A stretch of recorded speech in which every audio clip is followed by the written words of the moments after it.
Second grade की तैयारी करने वाले सभी विद्यार्थियों का हार्दिक स्वागत, हार्दिक अभिनंदन। प्रिय विद्यार्थियों, आपके एक टॉपिक है सेकंड ग्रेड में हिंदी में कहानियां, जिसमें आपके लिए कौन कौन सी कहानियां पूछी गई है उसके बारे में मैं थोड़ा सा बता दूं। आज हम आपकी एक कहानी है उजाले के मुसाहिब, जो विजय दान देथा की लिखी हुई है। इस कहानी में से कौन कौन से मुख्य प्रश्न बनते हैं, उन प्रश्नों के बारे में पढ़ेंगे। इससे पहले के जितने भी वीडियोज हैं वो सारे के सारे आपको प्ले लिस्ट में मिल जाएंगे। यानी ये जो वरिष्ठ अध्यापक हिंदी के लिए और फर्स्ट ग्रेड हिंदी के लिए जो वीडियोज बनाए गए हैं वो सारे वीडियो है, वो आपको प्ले लिस्ट में मिल जाएंगे। इसके अलावा मैं आपके जो वीडियोज है उनकी जो लिंक है वो लिंक मैं आपके डिस्क्रिप्शन में भी डाल दूंगा, वहां से भी आप देख सकते हैं। उम्मीद करता हूं कि मेरे ये जो लगभग 30 से 35 तक के जो इस किताब में से मैंने प्रश्न छांटे हैं, इस कहानी में से वो प्रश्न बनाए हैं, वो सारे प्रश्न जो है वो इस कहानी को पूरा कवर कर पाएंगे। उम्मीद करता हूं आपने तैयारी की है, आपको ये प्रश्न भी आते होंगे और भी आपकी सफलता को सुनिश्चित करने में जरूर सहायता करेंगे। तो अगर चैनल पसंद आता है तो सब्सक्राइब कीजिएगा और यानी कमेंट बॉक्स में जाकर के बताइएगा कि इसी प्रकार के वीडियोस और भी आपके लिए उपलब्ध करवाते रहें। तो आइए चलते हैं उन प्रश्नों की तरफ। सबसे पहले हम देखते हैं कि मुसाहिब जो है, उजाले के मुसाहिब, मुसाहिब शब्द है, वो मुसाहिब शब्द का क्या अर्थ है। और मुसाहिब शब्द का अर्थ है कि विशेष रूप से कोई सुल्तान, राजा, उनके साथ में रहने वाले व्यक्ति के लिए मुसाहिब शब्द का प्रयोग होता है। मुसाहिब शब्द का प्रयोग है किसी राजा के या सुल्तान के साथ रहने वाला या रईसों के साथ में रहने वाले व्यक्ति के लिए होता है, जो आमतौर पर बुद्धिमान होता है, उनके साथ होता है।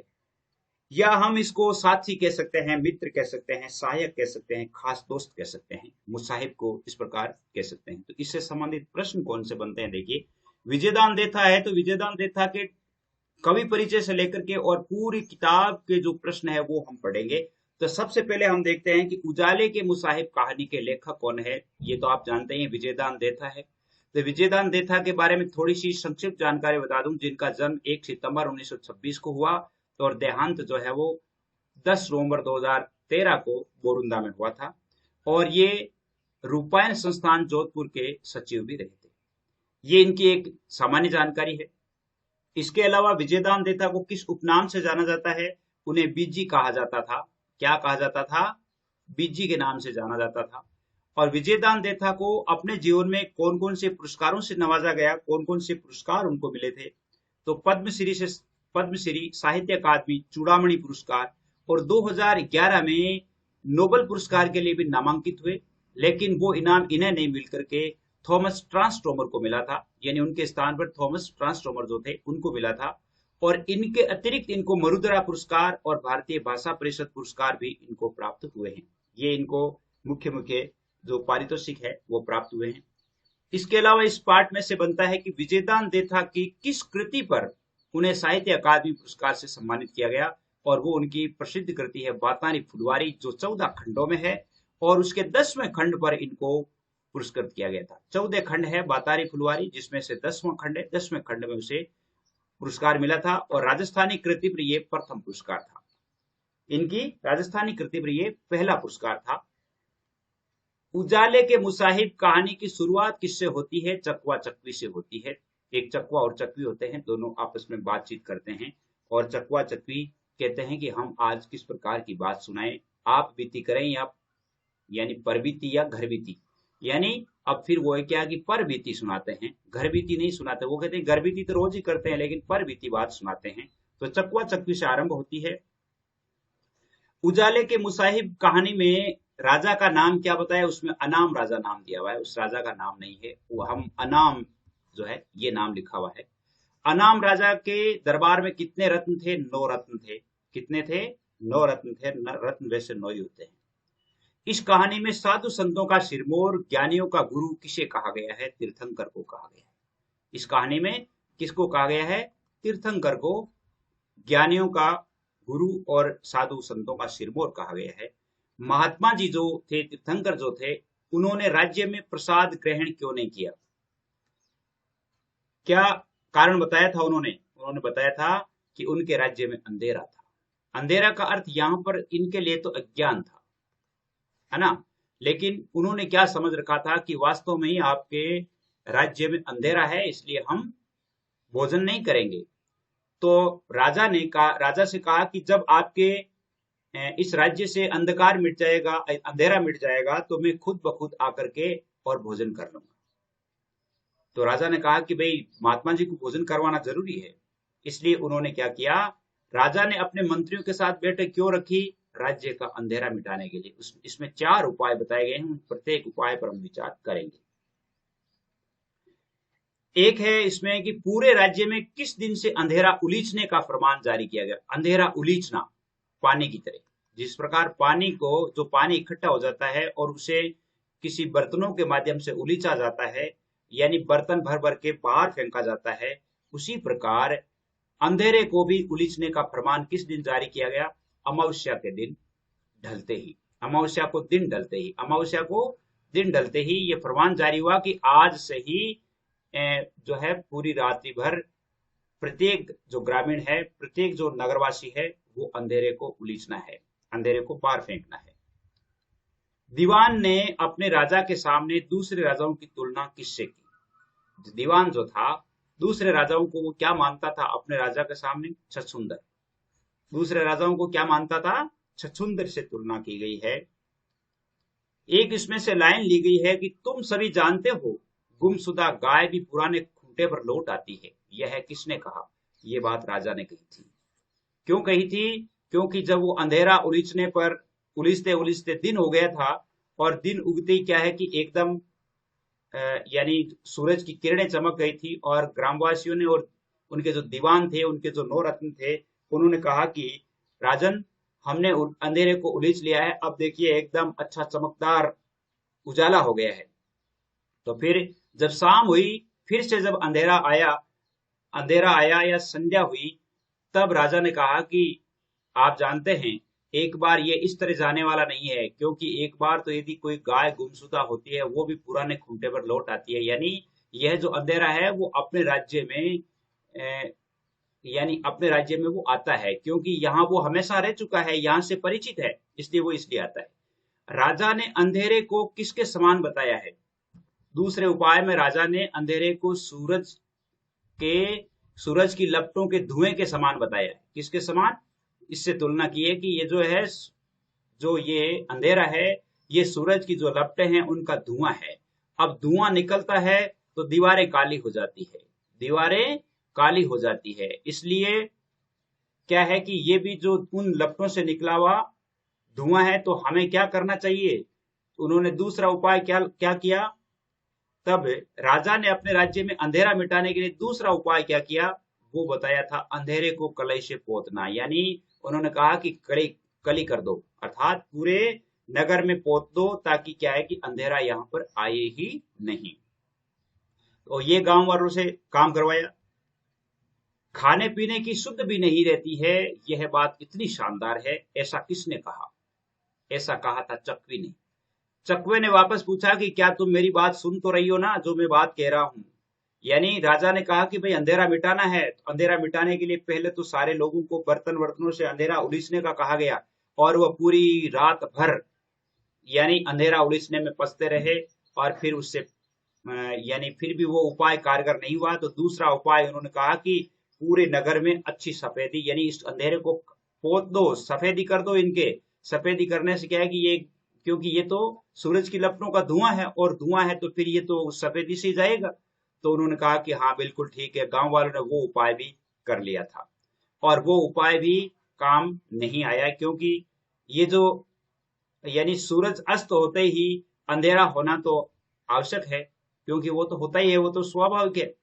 तो ये चकवी ने कहा था कि हाँ बिल्कुल आपकी बात इतनी शानदार है कि मैं शुद्ध भी नहीं रहती है खाने पीने की। राज्य से अंधेरा मिटाने का राजा ने तीसरा उपाय क्या बताया, तीसरा उपाय बताया था मसालों से अंधेरे को जलाने का। मसालों से अंधेरे को जलाने का, मसाल लेकर के उन्होंने कहा कि प्रत्येक व्यक्ति मसाल लेकर के खड़ा हो जाए और उस अंधेरे को जला दो। तो यानी पूरे गांव में उन्होंने वो मसाल लेकर के, आदमी बेचारे खड़े थे, पूरी रात भर खड़े रहे। दिन उगने पर जब सूरज की रोशनी हुई, तो उन्होंने कहा कि देखिए रात भर में हमने पूरे इसको जला दिया है, रात भर में इसको पूरा जला दिया है। और दूसरे दिन क्या था, संयोग से पूर्णिमा थी। पूर्णिमा थी तो पूर्णिमा को आप जानते हैं कि उतना अंधेरा होता नहीं है, क्योंकि चंद्रमा जो है वो आकाश में होता है। तब उन्होंने शाम को देखा तो अंधेरा कम था। और दूसरे दिन जब ये मसालों से जब उन्होंने अंधेरे को जलाने का प्रयास किया, और दूसरे दिन आगे की बात है कि एक आपके लाइन है उसमें, बेचारे सूरज को ऐसी सूरत ही कहाँ है। यह किसने कहा, ये बात कही थी दीवान ने, कि भाई आज का जो उजाला है वो तो सूरज से क्या है, ये तो हमारी जो मसालों से जलाया गया अंधेरा है, अंधेरे को जला दिया इसलिए अच्छा उजाला हुआ है।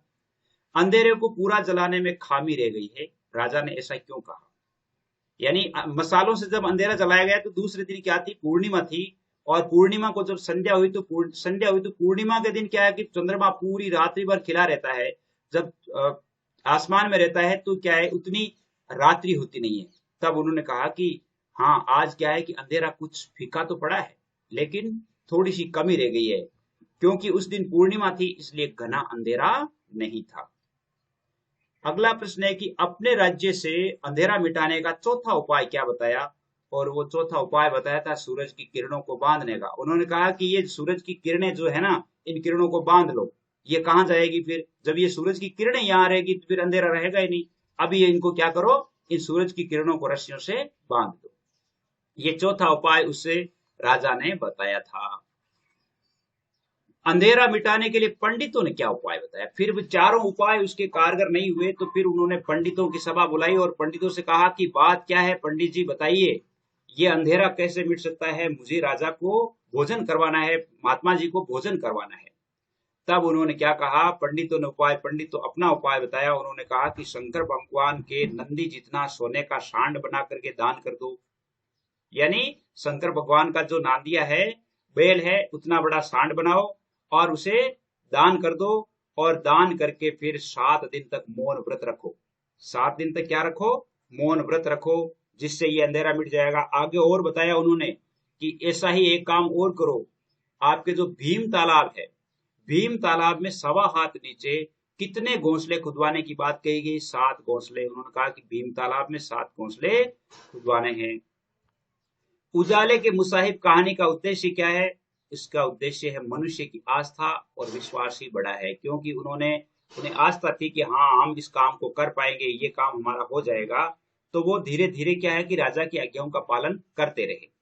विजयदान देथा की प्रमुख रचनाएं कौन कौन सी है। उनकी एक रचना है रूपक, जो एक त्रैमासिक पत्रिका थी। एक लोकगीत गोरा हटजा, जेठवेरा सोरठा। और इनकी रचनाओं पर 2 दर्जन से अधिक फिल्में बन चुकी है। 2 दर्जन से अधिक का अर्थ है लगभग 24-25 फिल्में बन चुकी है। जैसे एक दुविधा पर बनी थी फिल्म, जो मणिकौल द्वारा बनाई गई थी, पहली बनी थी जो फिल्म बनी थी, मणिकौल ने बनाई थी। विजयदान देथा को राजस्थानी साहित्य अकादमी द्वारा कब सम्मानित किया गया, 1972-73 में किया गया था। 1972-73 में उनको राजस्थानी साहित्य अकादमी द्वारा सम्मानित किया गया एक विशेष साहित्यकार के रूप में। उम्मीद करता हूं कि ये कहानी आपके समझ में आ रही है। इसमें से लगभग इतने ही प्रश्न बनते हैं। अगला है कि हिंदी फिल्म पहली विजयदान देथा की किस कृति पर आधारित है, वो है दुविधा पर। किस पर आधारित है, दुविधा पर, जो कि साहित्य अकादमी द्वारा, राजस्थानी साहित्य अकादमी द्वारा भी सम्मानित है। और इस फिल्म में अभिनेता शाहरुख खान थे और अभिनेत्री रानी मुखर्जी थी। 27वां प्रश्न है कि विजयदान देथा की लोकप्रिय कहानी चरणदास चोर को नाटक का रूप किसने दिया। उनकी कहानी है चरणदास चोर, उसको लोकप्रिय यानी नाटक का रूप दिया है। किसने दिया था, वो दिया था रंगकर्मी हबीब तनवीर ने। किसने दिया था, रंगकर्मी हबीब तनवीर ने। श्याम बेनेगल ने इस पर फिल्म भी बनाई थी। किस पर, चरणदास चोर पर फिल्म भी बनाई थी। किसने, श्याम बेनेगल ने। अगला प्रश्न है कि विजयदान देथा ने राजस्थानी भाषा में लगभग कितनी लघु कथाएं लिखी थी। लगभग 800 से अधिक लघु कथाएं लिखी थी। उम्मीद करता हूं कि आपको अच्छी तरह से समझ में आया है। और भी जो कहानियां हैं उन कहानियों से संबंधित प्रश्न लेकर के आएंगे, लेकिन कमेंट बॉक्स में जाकर के बताइएगा कि आपको ये समझ में अच्छी तरह से आ रही है तो आप चैनल को सब्सक्राइब कीजिएगा। जय हिंद, जय भारत।